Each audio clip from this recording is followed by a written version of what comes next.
Bonjour, je suis Marie-Luce Doche, créatrice avec Alain Lousier de l'Institut de formation de coach professionnel en PNL humaniste. Depuis des années, nous accompagnons des centaines de personnes qui veulent réussir leur vie professionnelle, personnelle et relationnelle. Vous avez vu dans la vidéo précédente l'importance de se fixer un objectif précis et irrésistible. Voyons maintenant l'outil puissant que nos clients utilisent dans leur vie de tous les jours, qu'elle soit professionnelle, personnelle ou relationnelle. C'est un outil d'excellence pour les coachs professionnels qui leur permet de trouver très facilement où se situe le problème et comment intervenir, en gagnant du temps avec aisance et dans le succès. Sachez que si une personne vit des difficultés, c'est parce qu'elle n'est pas alignée dans les niveaux logiques. Je vais vous expliquer ce que c'est et comment cela fonctionne. Mais d'abord, un petit peu d'histoire. Vers le milieu du XXe siècle, Gregory Bateson, anthropologue et psychologue américain, s'est beaucoup intéressé au fonctionnement des groupes et à la communication entre les personnes. Il a été à l'origine de la célèbre école de Palo Alto. Il a remarqué que lorsque deux personnes communiquaient, l'information s'échangeait à plusieurs niveaux simultanément. Par exemple, si je dis à quelqu'un « tu es alcoolique », je suis en train de lui parler de son identité, alors qu'en réalité cette personne n'est pas née dans son berceau en forme d'une bouteille de Johnny Walker. Je devrais plutôt lui dire que son comportement ou sa relation à l'alcool me dérange. Ce sont deux niveaux logiques différents, l'identité et le comportement. Gregory Bateson va démontrer que la plupart des problèmes humains proviennent de cette confusion entre les niveaux logiques. Et par la suite, dans les années 80, le formateur en PNL Robert Dilts va reprendre ce concept de Bateson et le formaliser dans la programmation neuro-linguistique. Il y a 7 niveaux logiques qui forment une échelle cohérente. Ils reposent sur nos croyances. Ils sont l'environnement, le comportement, les capacités, les croyances, l'identité, le rôle et la mission, le lien aux autres, notre contribution. Ces 7 niveaux logiques nous permettent de savoir comment fonctionne l'être humain et une organisation, de comprendre une problématique et d'agir pour la solutionner. Je m'explique. L'environnement dans lequel nous vivons va influencer notre vie. Par exemple, si je travaille au quotidien dans un environnement stressant, cela pourra déteindre sur moi et créer beaucoup de stress. J'aurai donc un comportement stressant et je risque non seulement de faire des erreurs dans mon travail, mais aussi de m'épuiser.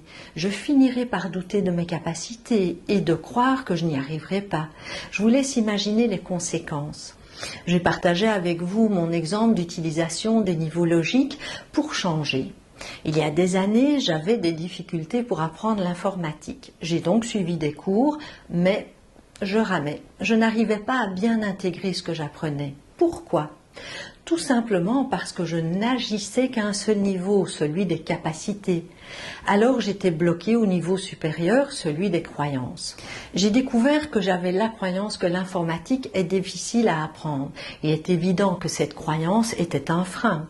J'ai donc fait l'exercice adapté pour mettre en place une nouvelle croyance, celle que l'informatique n'était pas plus difficile à apprendre qu'une autre matière. Et effectivement, par la suite, mon apprentissage de l'informatique s'est amélioré. Pour atteindre un objectif plus facilement, le coach va accompagner son client pour qu'il soit aligné dans ces 7 niveaux logiques. Sachez que lorsque nous rencontrons des difficultés dans notre vie, c'est qu'il existe un ou plusieurs freins ou problèmes à certains niveaux logiques. Identifier le problème est le point de départ de toute possibilité de mettre en place une solution. Comment faire pour identifier ces freins qui empêchent d'atteindre un but? C'est tout simplement en se posant des questions qui tendent vers les solutions. Voici une application concrète. Je vous invite à considérer un but, un objectif qui vous tient à cœur. Pour atteindre ce but, demandez-vous, existe-t-il des freins dans mon environnement ? Par exemple, l'espace géographique où vous êtes est-il favorable? Êtes-vous entouré par les bonnes personnes pour atteindre votre objectif? Ou bien avez-vous le matériel nécessaire pour avancer? Vous allez ainsi identifier les freins dans votre environnement. Demandez-vous ensuite si vos comportements et vos capacités sont adaptés à votre objectif. Affichez-vous un comportement de timidité, de passivité, d'énervement? Est-ce que vos capacités sont suffisantes pour vous permettre d'atteindre votre but? Que vous manque-t-il? Voyez ensuite quelles sont les croyances limitatives qui vous empêchent d'atteindre votre but. Que croyez-vous de vous aujourd'hui? Que croyez-vous de votre projet? Quelles sont selon vous vos chances de réussite? Manquez-vous de confiance en vous et dans la vie? Comment vous définissez-vous aujourd'hui et quelle est votre identité pour atteindre cet objectif? Par exemple, si vous vous dites « je suis nul », identité, vous augmentez le risque d'agir de façon inadéquate et de ne pas atteindre votre objectif. Parce que vous développerez alors des comportements et des capacités d'échec. Autre question très importante, quelle est votre mission ou le rôle que vous vous donnez au travers de votre objectif, que vous apportera la réalisation de cet objectif? Est-ce la liberté, l'indépendance financière, la reconnaissance? Vous réaliser est important pour élever la qualité de votre vie et il vous faudra aussi considérer cette mission dans un ensemble plus large que vous. C'est votre contribution à votre proche entourage, à votre famille, la société dans laquelle vous travaillez, le monde. Cela s'appelle le lien aux autres et la spiritualité. Posez-vous donc la question. Que souhaitez-vous apporter aux autres en réalisant votre mission au travers de cet objectif? Pour rappel, une personne qui réussit et qui est heureuse est alignée dans les 7 niveaux logiques. Elle se situe dans l'environnement adéquat. Ses comportements sont adaptés à son projet. Elle possède les capacités nécessaires.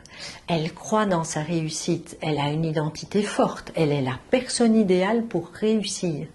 Elle connaît sa mission et son objectif apporte du positif aux autres.